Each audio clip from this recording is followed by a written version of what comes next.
क्या आपको पता है, जिस जगह आप बैठे हो यह धरती करोड़ों साल पहले एक गर्म भट्टी की तरह थी। शायद आप यह भी नहीं जानते होंगे कि यह धरती कभी बर्फ की चादर से ढकी हुई थी। ये दोनों बातें बिल्कुल सच है।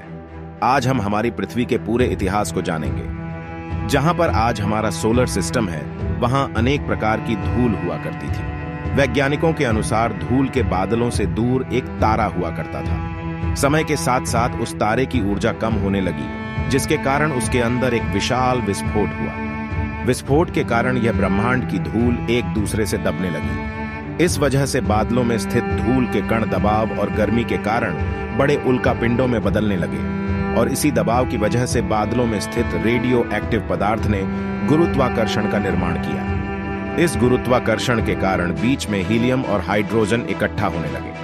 बीच के इस दबाव के कारण एक भयंकर विस्फोट हुआ, और इसी विस्फोट के कारण हमारे सूरज का जन्म हुआ। ब्रह्मांड में फैले एस्ट्रॉयड में भारी वजन की वजह से सूरज के करीब आकर सूरज के चक्कर लगाने लगे। धीरे धीरे इन एस्ट्रॉयड में भारी टकराव हुआ, जिसके कारण हमारी पृथ्वी, मंगल, बुध और शनि जैसे ग्रहों का निर्माण हुआ। वैज्ञानिकों के अनुसार उस समय पृथ्वी और मंगल के बीच थिया नामक एक ग्रह भी परिक्रमा किया करता था। पृथ्वी पर गुरुत्वाकर्षण होने के कारण सूरज के चक्कर लगाने वाले एस्ट्रॉयड अब पृथ्वी पर गिरने लगे और करोड़ों सालों तक पृथ्वी पर गिरते रहे। और ऐसी ही घटना हमारे पड़ोसी ग्रह थिया पर भी हो रही थी, जिसके कारण थिया ग्रह पृथ्वी के और नजदीक आ रहा था। एक समय ऐसा आया, थिया ग्रह की टक्कर पृथ्वी से हो जाती है, और पृथ्वी से टकराव की वजह से पृथ्वी के हिस्से कणों के रूप में ब्रह्मांड में फैल गए। एक रिंग की तरह पृथ्वी की परिक्रमा करने लगे। इन्हीं परिक्रमा करते हुए कणों में टकराव होने लगा। इन्हीं टकराव के कारण हमारे चांद का निर्माण हुआ। पृथ्वी पर केवल एक ही समुद्र था, और वह था 1900 डिग्री सेल्सियस पर उबलते हुए लावे का वे सभी चीजें उबल रही थी, जिसे आज आप अलग अलग नाम से जानते हैं। वक्त के साथ साथ पृथ्वी धीरे धीरे ठंडी हो रही थी, जिसके कारण पृथ्वी के भारी धातु जैसे रेडियो एक्टिव पदार्थ पृथ्वी के केंद्र में जाकर बैठ गए, और हल्के पदार्थ धरती की बाहरी सतह पर आ गए। लाखों सालों तक पृथ्वी पर उल्कापिंडों की बरसात हुई, और इन गिरते हुए हैं उल्कापिंडों में नमक, पानी और खनिज था। करोड़ों सालों तक इन उल्कापिंडों की बारिश होती रही, और धरती की ऊपरी सतह धीरे धीरे पानी से ढकने लगने लगी। वैज्ञानिकों के अनुसार यही वह समय था जब पहली बार सूक्ष्म जीवों का जन्म हुआ। लाखों सालों बाद एक वक्त ऐसा आया जब पृथ्वी की ऊपरी सतह पूरी तरह पानी में डूब चुकी थी। हमारी पृथ्वी के सबसे अंदर का कोर रेडियो एक्टिव पदार्थ के बने होने के कारण हर वक्त गर्म रहता है, लेकिन जब पृथ्वी की सतह ठंडी हो जाती है तो अंदर की गर्मी बाहर नहीं निकल पाती, जिसके कारण ज्वालामुखियों का निर्माण होता है। और उस वक्त ऐसा ही हुआ।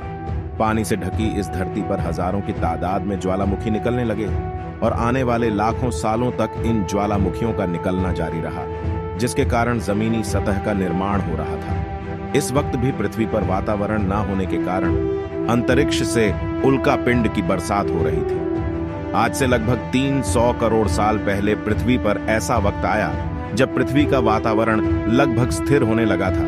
ज्वालामुखी निकलने धीरे हो गए थे, और पृथ्वी का एक दिन लगभग 12 घंटे का हुआ करता था। साल बीतते गए, और धीरे धीरे यह सूक्ष्म जीव विकसित होते गए और समूह में रहने लगे। आज से करीब 250 करोड़ साल पहले ऐसे जीवों का निर्माण हुआ जो जीने के लिए पानी के अंदर खनिज पदार्थ और सूर्य की ऊर्जा का इस्तेमाल करते थे, और मल के रूप में ऑक्सीजन बाहर निकालते थे। इस वक्त तक पृथ्वी पर ज्यादातर ज्वालामुखी निकलने बंद हो चुके थे, और इन जीवों की वजह से वातावरण में ऑक्सीजन की मात्रा बढ़ रही थी। वातावरण में ऑक्सीजन बढ़ने की वजह से पृथ्वी का वायुमंडल बनना शुरू हुआ, और आने वाले हजारों सालों तक पृथ्वी पर ऑक्सीजन की मात्रा बढ़ती रही, जिसके कारण पृथ्वी के ज्यादातर हिस्सों में यह सूक्ष्म जीव फैल गए। एक वक्त ऐसा आया जब पृथ्वी पर ज्यादा ऑक्सीजन होने की वजह से यह सूक्ष्म जीव मरने शुरू हो गए। उस वक्त तक पृथ्वी का वातावरण ठंडा होने के साथ साथ ऑक्सीजन से भी भर चुका था, जिसके कारण जमीन में स्थित आयरन यानी लोहे के कण ऑक्सीजन से रिएक्ट करने लगे। और एक वक्त ऐसा आया कि पृथ्वी की जमीन मंगल के जैसे लाल हो चुकी थी। वक्त के बीतने के साथ साथ पृथ्वी की टेक्टोनिक प्लेट में दरार होने लगी, जिसके कारण पृथ्वी के अंदर का लावा हजार सालों तक खुला उबलता रहा। यही वह कारण था जिसके कारण पृथ्वी पर कार्बन डाइऑक्साइड की मात्रा बढ़ गई, और पृथ्वी पर एसिड की बारिश शुरू हो गई। एसिड रेन की वजह से पृथ्वी का तापमान घटने लगा, और इतना घटा कि पृथ्वी पर मौजूद पानी है बर्फ में तब्दील होने लगा। इस तरह पृथ्वी ने अपना पहला हिमयुग देखा। इस वक्त पूरी पृथ्वी सफेद बर्फ से ढक चुकी थी। आज जब पृथ्वी पर सूरज की किरणें गिरती है तो धरती उन्हें शौक लेती है, लेकिन उस वक्त पूरी पृथ्वी बर्फ से ढक चुकी थी और बर्फ सफेद और चमकीला होता है, इसलिए सूरज की किरणें धरती से टकराकर वापस लौट जाती थी। इसीलिए पृथ्वी सालों तक बर्फ से ढकी रही। लेकिन फिर से पृथ्वी के अंदर से गर्मी ज्वालामुखी के रूप में बाहर निकलने लगी और इन ज्वालामुखी से निकलने वाली गर्मी ने बर्फ को पिलाना शुरू कर दिया। पानी के अंदर बचे कुछ सूक्ष्म जीव अब धीरे धीरे बदल रहे थे और वे ऑक्सीजन को अपने शरीर को बड़ा करने के लिए इस्तेमाल कर रहे थे। इस वक्त समुद्र में छोटे पौधे निकलने शुरू हो चुके थे। जैसे जैसे ज्वालामुखी निकल रहे थे वैसे वैसे वातावरण कार्बन डाइऑक्साइड की वजह से गर्म हो रहा था। धीरे धीरे बर्फ तो पिघलने लगी, लेकिन पृथ्वी पर फिर से एसिड वर्षा शुरू हो गई, जिसके कारण फिर से पृथ्वी ठंडी होने लगी और पृथ्वी की ज्यादातर सतह फिर बर्फ से ढक गई। ऐसा बार बार किया कई हजार सालों तक होता रहा। इस बीच समुद्री जीव धीरे धीरे वातावरण के हिसाब से विकसित हो रहे थे। इस बीच सारे जीव और समुद्री जंगल विलुप्त हो गए, लेकिन जो बचे गए वे धीरे धीरे पृथ्वी के तापमान के हिसाब से बदलते गए और अब हजार सालों बाद समुद्री पेड़ बर्फ की वजह से मरते या सूखता नहीं थे। अब सूक्ष्म जीव समुद्री जीव बन चुके थे। फिर से ज्वालामुखियों ने पृथ्वी से बर्फ को पिघलाना शुरू कर दिया। अब समुद्र पेड़ विकसित होकर फैल गए।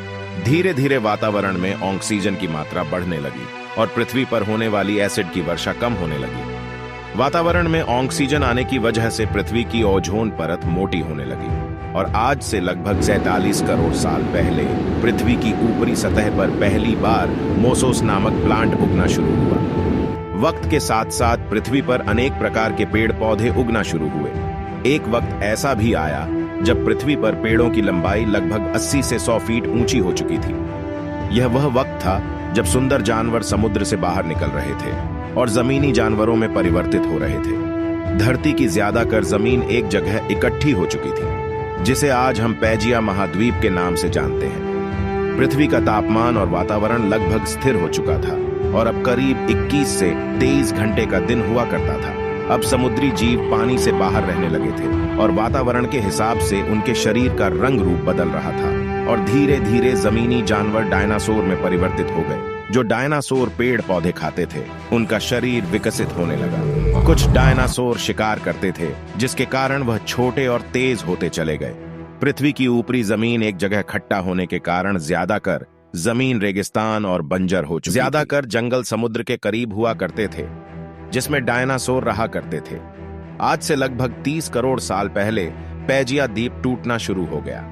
यह महाद्वीप विभाजित होने की वजह से ज्यादातर जमीन पानी के संपर्क में आने लगी, जिसके फलस्वरूप पृथ्वी पर हरियाली बढ़ती गई, जिसके कारण डायनासोर विभिन्न और विशाल होते चले गए। डायनासोर ने आने वाले 20 से 30 करोड़ सालों तक पृथ्वी पर राज किया। उस वक्त डायनासोर समुद्र से लेकर जमीन और आसमान तक पूरी पृथ्वी पर राज किया करते थे। इस बीच अफ्रीका से टूटाकर भारत आज के तिब्बत से टकराया और इस टकराव की वजह से हिमालय का निर्माण हुआ।